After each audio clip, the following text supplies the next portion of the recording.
ធម្មជាតិដែលមីងឲ្យមកពីស្រុកមានពីស្ទងបងប្អូនធម្មជាតិសុសាន្តហ្មងណាហើយមានតាពាំងធម្មជាតិ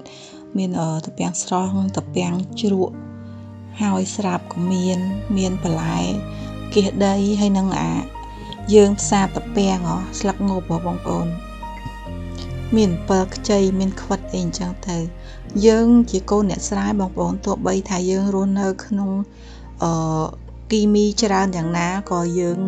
នៅតែមានរបស់ធម្មជាតិខ្លះសម្រាប់ហូបចូលក្នុងខ្លួនដែរទោះគីមី 50% ក៏យើងមានរបស់ធម្មជាតិយ៉ាងតិចក៏ជិត 50% ដែរបងប្អូនដោយសារតែយើងជាកូនអ្នកស្រែដំណាំដែលយើងដាំគឺយើងមិនប្រើគីមីអីទាំងអស់គឺសុទ្ធតែរបស់ធម្មជាតិហើយនេះ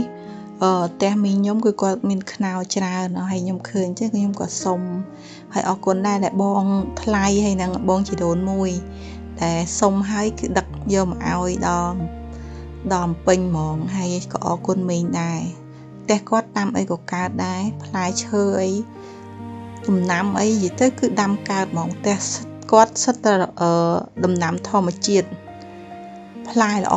ណាស់ខ្នោពិសេសគឺខ្នោហ្នឹងហ្មងមិនថាខ្នោមិនថាបន្លែអីគឺគាត់ដាំកើតណាឥឡូវនេះខ្នោនេះទុំហើយអរគុណច្រើនមីង